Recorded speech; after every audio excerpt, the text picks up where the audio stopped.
Ok, Lília, a moçada já está aqui a postos e quem vai tirar as dúvidas dessa turma é a pró-reitora de graduação da Universidade Federal de Goiás, Sandra Mara Chaves. Professora, boa tarde. Boa tarde. Tudo pronto para esse vestibular? Quase 12 mil estudantes prestando prova? Tudo pronto. Nós estamos aí aguardando o domingo, ansiosamente, como os candidatos, eu imagino, não é? E, claro, com todo o cuidado nos preparativos para o processo seletivo. Ok, professora, mas aqui no quadro Perfil Jovem, quem vai perguntar é essa galera, esse pessoal que prestou o vestibular na primeira fase, passou, domingo vai fazer a segunda fase, não é isso mesmo?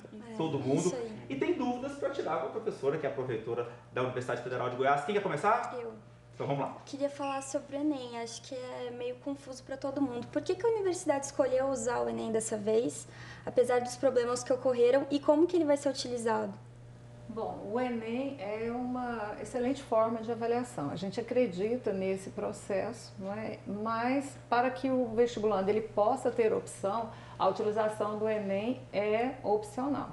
O candidato, ao fazer a inscrição, ele vai marcar lá se ele quer utilizar ou não o Enem. Então, ele tem essa escolha.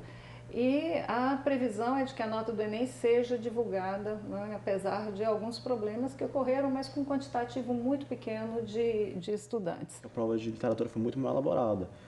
Inclusive, um professor nosso falou que das 10 questões, apenas 5 estavam bem elaboradas. As outras 5, ou o enunciado estava mal feito, ou então havia mais de uma alternativa que podia ser considerada correta.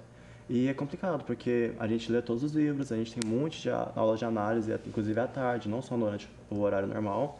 E a gente chega esperando uma prova que pelo menos seja seja fácil de entender o que está sendo pedido. E a gente não consegue nem saber o que está sendo pedido, quando a gente, na verdade, sabe responder se a pergunta for bem feita. A primeira fase melhorou bastante, vem melhorando, mas parece que não abarca conhecimento de segundo grau, parece que vai além e deixa a gente um pouco confuso com relação a isso. O que a gente pode esperar nessa segunda fase, com essa insegurança de saber ou não o que vai? Para selecionar dentre 35 mil candidatos, 5.302 aprovados, nós realmente temos que ter uma prova que discrimine, no sentido de que consiga avaliar aqueles que realmente têm o conhecimento e o perfil para entrar na universidade. Professora, essa dúvida que os alunos têm é também a dúvida de muitos professores de cursinho. A gente vai assistir agora uma reportagem onde os professores fazem esse mesmo questionamento. Vamos ver. Eu estou aqui com professores que representam 7 das principais escolas do ensino médio da capital e todos aqui criticam e questionam as provas aplicadas na primeira fase do vestibular da UFG. O professor de literatura, Adriano Alves, por exemplo, tem algumas críticas, né? Tenho sim. E a nossa crítica parte de uma constatação. A questão 11 da prova tipo 1, por exemplo. Veja como que, nesse caso, errou-se o século. Veja só, Leonardo Pataca, personagem do romance Memórias de um Sargento de Milícias, de Manuel Antônio de Almeida, migra voluntariamente de Portugal para o Brasil, fato comum na primeira metade do século XVIII. Só que isso acontece no romance no século XIX. E é claro que pode, para nós, parecer um erro de digitação ou coisa assim, mas isso prejudica o aluno que está lá fazendo a prova. Obrigada. A gente vai conversar agora com o professor de Física, Osmair, que é outra prova que foi muito criticada pelos alunos. Você acha que as críticas dos alunos, elas procedem? Procedem sim, uma vez que, com esse tipo de prova, o UFG exclui e não inclui, porque ela dificulta o aluno a fazer uma prova. O aluno, quando vai estudar ensino médio, ele já entra com aquela dificuldade em física, e já é o terror. E com essa prova que não ajuda o aluno a ingressar na universidade, isso atrapalha, inclusive, para o ensino médio. Vamos saber, então, da pró-reitora da universidade por que essa dúvida dos professores, os professores que dizem que o conteúdo é muito subjetivo com relação ao que eles ensinam aí no ensino médio, professora. Bom, nós temos um programa, né, que está no manual do candidato, é com base nesse programa que as bancas elaboram as provas. E esses programas, eles foram discutidos há um tempo atrás com professores de ensino médio. E agora, no início de fevereiro, nós faremos um novo seminário onde voltaremos a discutir esses programas com professores do ensino médio público e privado. Nós temos uma concepção de avaliação que fundamenta esse processo, que vai para além do conteúdo. Nós queremos um estudante que seja capaz de refletir, de analisar, de criticar, de propor, que seja capaz de interpretar aquilo que a questão está requerendo dele e que não exercite apenas a habilidade de memorização e reprodução de conhecimentos. Tá vendo? Estou cobrando de vocês também, né? Esse posicionamento dentro da Universidade Federal. E com relação à prova, tem mais alguma dúvida? Professora, eu queria saber, porque no primeiro dia de prova da primeira fase, ficou bem claro que materiais eletrônicos, como celulares, MP3, não poderiam ser levados ao local de prova e que seria um método de eliminação caso algum candidato portasse na sala ou nos prédios. Para a segunda fase, existem mais restrições? Essas continuam? Como que fica essa questão?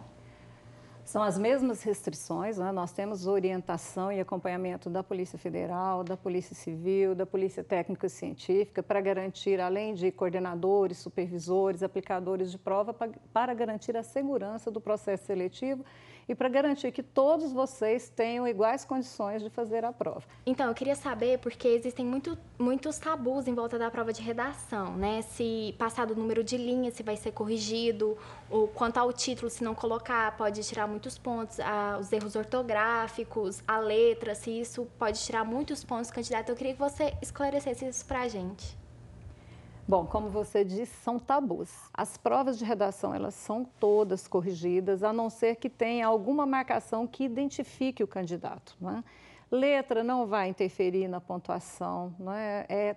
O tamanho não vai interferir na pontuação. Você tem lá as orientações para resolver a redação.